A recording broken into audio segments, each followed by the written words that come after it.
प्यारी प्यारी बहनों, सखियों, बच्चियों को करवा चौथ की ढेर सारी शुभकामनाएं। माता करवा चौथ की कृपा से आप सभी का सौभाग्य सदा सर्वदा बना रहे। तो फ्रेंड्स, आज की वीडियो में मैं आपको करवा चौथ की संपूर्ण पूजा विधि बताऊंगी। कार्तिक मास के कृष्ण पक्ष की चतुर्थी तिथि को करवा चौथ का व्रत पूजन किया जाता है। ये व्रत सुहागिन महिलाएं पति की लंबी आयु अखंड सौभाग्य के लिए करती है। देखिए, वैसे तो ये पूजा ग्रुप में की जाती है, लेकिन कई बार ऐसा होता है कि हम अकेले होते हैं, तो पूजा कैसे करें, अकेले होकर के करवा कैसे फेरे, करवे कैसे लेने चाहिए, कितने करवे लें, करवे में क्या भरें, सुहाग की सामग्री का बाद में क्या करें, बायना किसको दें, तो ये तमाम जानकारी आज की इस वीडियो में आपको मिलने वाली है। वीडियो बहुत ही महत्वपूर्ण है, तो वीडियो को आप अंत तक जरूर देखना। देखिए, किसी किसी के यहाँ पर तो दोपहर में कहानी सुनी जाती है, यानी कि दोपहर के समय करवा चौथ का पूजन किया जाता है। किसी किसी के यहाँ पर शाम को प्रदोष काल में कथा पूजन किया जाता है। तो जब भी आपके यहाँ पर ये पूजा होती हो, तब आप पूरे 16 श्रृंगार करके ही इस पूजा को करें। आप चाहें तो अपनी शादी का जोड़ा पहन सकते हैं, नहीं तो जो भी आपने साड़ी ड्रेस तैयार करी है उसे पहन के पूरे 16 श्रृंगार करके चूड़ी, बिंदी, मेहंदी, महावर, मांग टीका, नथ लगा करके अच्छे प्रकार से दुल्हन की तरह सज धज के इस पूजा को करें। हाथों में आप भरी भरी चूड़ियां पहने, चूड़ा पहन सकते हैं, और इसी के साथ में एक दिन पहले ही आप अपने हाथों में अच्छी प्रकार से मेहंदी लगा लें। उसके बाद में हम एक चौकी लगाएंगे, और चौकी के ऊपर हमें लाल रंग का वस्त्र बिछाना होता है।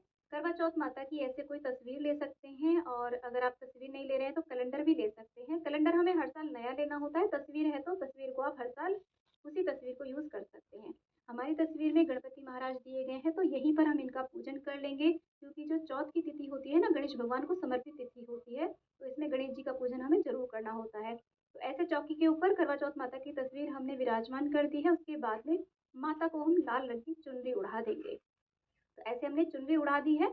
उसके बाद में हम कलश की स्थापना करेंगे, क्योंकि आज मैं संपूर्ण पूजा विधि बता रही हूँ, तो इसमें कलश की स्थापना की जाती है। अगर आपके यहाँ पर नहीं की जाती है तो आप इसे स्किप कर सकते हैं। अष्टदल कमल हमने चावलों से बना लिया, उसके ऊपर एक कलश के कंठ में मौली बांध के उसके ऊपर रोली से स्वास्तिक बना के ऐसे हम रख देंगे, और उसके बाद में उसे हम कंठ तक जल से भर लेंगे। कलश के अंदर सिक्का, सुपारी, हल्दी की गांठ, कुछ अक्षत और दूर्वा डाल देंगे। उसके बाद में कलश के अंदर हम पत्ते लगाएंगे। आम के, अशोक के 5-7 पत्ते लगाएं। पत्तों के ऊपर भी आप रोली चंदन से टीका लगा लें। उसके ऊपर हम रखेंगे एक कटोरी में चावल भर के। तो यहाँ पर आप गेहूं भी ले सकते हैं, क्योंकि करवा चौथ की पूजा में ना गेहूं का ज्यादा महत्व है। अगर आपके पास गेहूं है तो गेहूं ले लें, नहीं तो चावल भी आप रख सकते हैं। उसके बाद में कलश के ऊपर हमें एक दिया रखना होता है। दिया थोड़े बड़े साइज का लें, क्योंकि जब तक हम पूजा करेंगे, चंद्रमा को अर्घ्य देंगे, तब तक ये दिया जलते रहना चाहिए।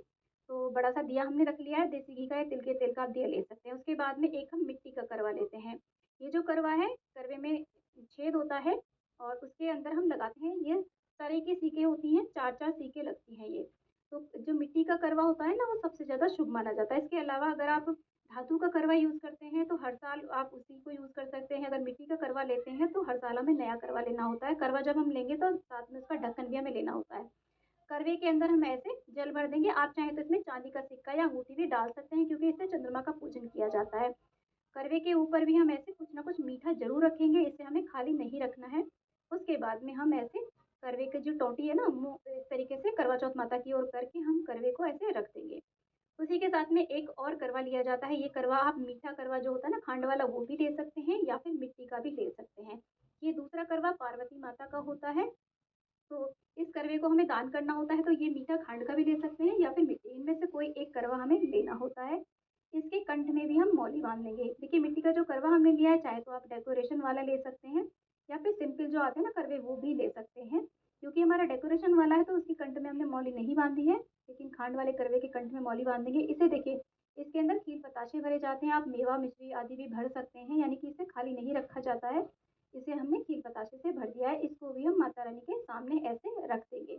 रात को चंद्रमा की पूजन के लिए हमें एक छलनी चाहिए, तो ऐसी डेकोरेटिव छलनी आप मार्केट से ला सकते हैं। हर साल नई छलनी नहीं लानी होती है। अगर आपकी पुरानी छलनी बिल्कुल ठीक है तो आप उसे बार बार पूजा में रीयूज कर सकते हैं।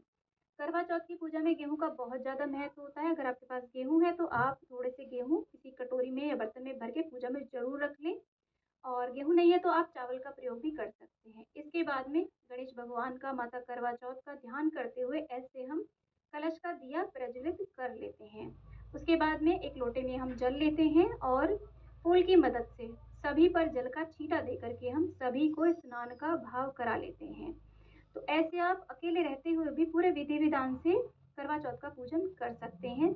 ऐसे स्नान कराने के बाद में हम देखिए सभी को वस्त्र रूपी कलावा समर्पित कर देंगे। यहाँ पर माता करवा चौथ को हमने पहले ही चुनरी समर्पित कर दी है और गणेश भगवान को भी हम यहाँ पे कलावा चढ़ा देंगे। आप चाहें तो जनेऊ भी उन्हें समर्पित कर सकते हैं। उसके बाद में हम सभी को तिलक करेंगे। तो यहाँ पर देखिए सबसे पहले हम कलश को टीका करेंगे, गणेश भगवान को तिलक कर देंगे। उसके बाद में करवा चौथ माई को तिलक करेंगे। चांद, सूरज और जो भी हमारी तस्वीर में दिए गए हैं सभी को हम इस तरीके से रोली से तिलक कर देंगे। उसके बाद में जो चंद्रमा को अर्घ्य देने के लिए हमने करवा तैयार करा है उसके ऊपर 13 टिक्कियाँ दी जाती हैं। 13 टिक्कियाँ हम रोली से देते हैं और जो हमने मीठा करवा पूजा है उसको भी हम ऐसे तिलक कर देंगे। देखिए चौथ तिथि जो है वो गणेश भगवान को समर्पित तिथि मानी जाती है, तो इस दिन गणेश भगवान का मुख्य रूप से पूजन किया जाता है। तो ऐसे तिलक करने के बाद में सभी को हम अक्षत समर्पित कर देंगे। गणेश भगवान को आज के दिन हमें दूर्वा जरूर चढ़ानी है, साथ में कोई भी लाल फूल हो, लाल फूल और दूर्वा गणेश भगवान को हम इस तरीके से समर्पित कर देंगे। उसके बाद में जो भी फूल आपके पास हो वो फूल आप यहाँ पे पूजा में सभी को समर्पित कर देंगे। इसी के साथ में आपकी जो शादी का जो सिंदूर दान है, जो भी आपका सिंदौरा है, उसे आप माता करवा चौथ के पास में जरूर रख लें, बाद में इसे सुहाग लिया जाता है। उसी के साथ में करवा चौथ माता को आप श्रृंगार की सामग्री भेंट करें। श्रृंगार की सामग्री आप 5-7 प्रकार की या पूरे 16 श्रृंगार की सामग्री भी आप यहाँ पे माता को भेंट कर सकते हैं। और इसी के साथ में कुछ भी मिठाई जो आपने मीठा बनाया हो या बाजार से आप मिठाई लेकर के आए हो उसका हम यहाँ पे भोग लगा देंगे। पंचमेवा का भी आप भोग लगा सकते हैं। ऋतुफल में आप यहाँ पर सिंगाड़ा, शकरकंद और इसके अलावा जो भी ऋतुफल हो उनका आप भोग लगा सकते हैं। ऐसे भोग लगा देंगे। अगर आपके यहाँ पे देखिए पूड़ी पकवान पक्की रसोई बनती है शुद्ध सात्विक, तो उसका भी भोग यहाँ पे चढ़ाया जाता है, भोग लगाया जाता है माता को। उसके बाद में हम यहाँ पर देखिए सभी को हम धूप दीप इस प्रकार से दिखा देंगे और उसके बाद हम एक जल का लोटा भर के रखते हैं। यहाँ पर हम करवा चौथ माता की कहानी सुनते हैं। कहानी सुनने के लिए यहाँ पर हम हाथ में 13 दाने गेहूं के लेते हैं। तो हम ऐसे 13 दाने गेहूं के ले लेंगे। आप ये कहानी चाहें तो चौकी के पास में भी बैठ करके सुन सकते हैं या फिर ये कहानी आप अपनी सखी सहेलियों के साथ में बैठ करके भी सुन सकते हैं। कहानी का वीडियो आपको हमारे चैनल पे अलग से मिल जाएगा, लिंक मैं डिस्क्रिप्शन में दे दूंगी, आप वहां से कहानी सुन लेना। कहानी सुनते समय हाथ में 13 दाने गेहूं के और दूर्वा हमें जरूर लेनी होती है। दूर्वा की इस पूजा में बहुत ज़्यादा महत्व माना जाता है दूर्वा का। जब हमारी कहानी पूरी हो जाती है तो ऐसे इसको जो हमने गेहूं लिए हैं और यहाँ पर दूर्वा ली है उसको हम ऐसे अपने पल्लू में बांध लेते हैं। अगर आप पल्लू में नहीं बांध सकते हैं तो किसी रुमाल में बांध करके अपने पल्लू में पिन से पिन अप कर लीजिएगा, नहीं तो आप किसी कटोरी में रख करके चौकी के पास में ही रख दीजिएगा। इसी से चंद्रमा को अर्घ्य दिया जाता है। इसके बाद में देखिए करवे फेरे जाते हैं। किसी के यहाँ पर करवे फेरे जाते हैं, किसी के यहाँ पर नहीं फेरे जाते हैं। तो अगर आपके यहाँ पर फेरे जाते हैं तो आप करवे फेर लीजिएगा इस तरीके से। अगर आप अकेले हैं तो ऐसे देखिए हाथों को क्रॉस करते हुए करवे फेरे जाते हैं। ध्यान रखिएगा जब आप करवे फेरे तो करवे आपस में टकराने नहीं चाहिए। और ऐसे पार्वती माता से हम बोलते हैं पार्वती माता सुहाग दो, पार्वती माता सुहाग दो। इस तरीके से आप 7 बारी करवे को फेर लीजिएगा। अगर आपने एक ही करवा पूजा है तो एक करवे को आप इस तरीके से पार्वती माता को ऐसे माता सुहाग दो सुहाग दो, क्योंकि पार्वती माता को अमर सुहागन कहा गया है। तो उनकी इस तरीके से देखिए पूजा करने से, पार्वती माता से करवा बदलने से हमें अमर सुहाग की प्राप्ति होती है। इसके बाद में आप अलग से दिया या कपूर जला करके आरती करें। आरती आप यहाँ पे गणेश भगवान की, करवा चौथ माता की कर लें। अगर आपको आरती नहीं आती है तो गोल गोल आरती इस तरीके से घुमा लें। उसके बाद में आप आचमनी करा दें जल के छींटे दे करके। और पूजा में देखिए पूजा में आप कुछ ना कुछ दक्षिणा जरूर चढ़ाएं पूजा में रही कमियों को दूर करने के लिए। इसके बाद में करवा चौथ माता से, भगवान गणेश से हम इस तरीके से अपने अखंड सौभाग्य के लिए, घर में सुख समृद्धि के लिए, पति की लंबी आयु के लिए प्रार्थना करते हैं। पूजा में रही कमियों के लिए क्षमा याचना कर लेंगे।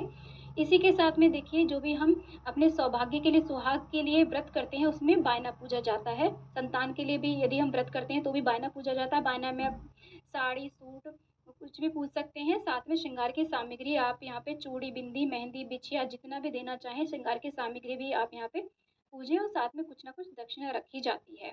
अब ये जो बायना है ये ससुराल पक्ष में दिया जाता है। आप सासू माँ को दे सकते हैं, सासू माँ नहीं है तो जेठानी ननद को दे सकते हैं, या फिर आप किसी सुहागन पंडितानी को मंदिर आदि में भी दे सकते हैं। और जब आप बायना दें तो बायने में आप कुछ फल रख करके, मिठाई रख करके, मीठा करवा रख करके, गेहूं और दक्षिणा रख करके आप इस बायने को दे दे। बायने को देने से पहले ऐसे हाथ में जल लेकर के ऐसे बायने को मिनसा जाता है। आप ऐसे 3 बारी जल घुमा करके इस बायने को पूज लें, इसे मिनस लें। उसके बाद में आप इस बायने को दें। शाम को सूर्य ढलने से पहले ये बायना निकाला जाता है। यानी कि हमारे यहाँ पे तो कहा जाता है कि गीदड़ बोलने से पहले ये बायना निकाल लिया जाता है और इसे सासू माँ को चरण स्पर्श करके दे दिया जाता है, साथ में भोजन भी दिया जाता है। उसी के बाद में देखिए रात में जब चंद्रमा उदित होगा तो इस करवे से हम जल देंगे और इस करवे को ऐसे ही रखे देना है और इसे हमें हिलाना नहीं है। जब शाम को रात में चंद्रमा उदय होंगे तो हम एक दिया जला के और इस छलनी में चांद को देख करके चंद्रमा को अर्घ्य देंगे, पति का पूजन करेंगे, पति से आशीर्वाद लेने के बाद में घर में जितने भी बड़े बूढ़े हैं उन सभी से आशीर्वाद लेंगे। ऐसे पूजा करने के बाद में हम माता करवा चौथ से सुहाग लेते हैं। तो जो भी आपने सिंदौरा पूजा में रखा हो उससे माता को 7 बारी सिंदूर चढ़ाएं और 7 बारी ही आप माता से सुहाग लें। यानी कि जो सिंदूर आपने चढ़ाया है माता को उस सिंदूर में से 7 बारी सिंदूर लेकर के आप अपनी मांग में सजा लें। ऐसे सुहाग लेने के बाद में जब आपका पूजन संपूर्ण हो जाए तो इसके बाद में व्रत का पारण किया जाता है। हमारे यहाँ पर तो व्रत के पारण में शुद्ध सात्विक भोजन जो हमने बनाया है, पायने के लिए भी भोजन निकाला है, उसमें से शुद्ध सात्विक भोजन कर लिया जाता है। किसी किसी के यहाँ पर मीठा भोजन होता है, तो जैसे भी आपके यहाँ पर होता हो आप वैसे भोजन करके अपने व्रत का पारण कर सकते हैं। ये जो संपूर्ण चौकी है इसको हम अगले दिन हटाते हैं, रात में ऐसे ही रहने देते हैं और जो भी भोग आपने चढ़ाया है उसको आप सभी में प्रसाद के रूप में बांट देंगे, बायने में कुछ भोजन को दे देंगे। तो ऐसे हमें करवा चौथ का पूजन करना है। आप अकेले भी इस विधि से पूजन कर सकते हैं। उम्मीद करती हूँ कि ये वीडियो आपके लिए बहुत ही यूज़फुल रहा होगा। वीडियो थोड़ा सा भी यूज़फुल लगा है तो प्लीज़ वीडियो को लाइक शेयर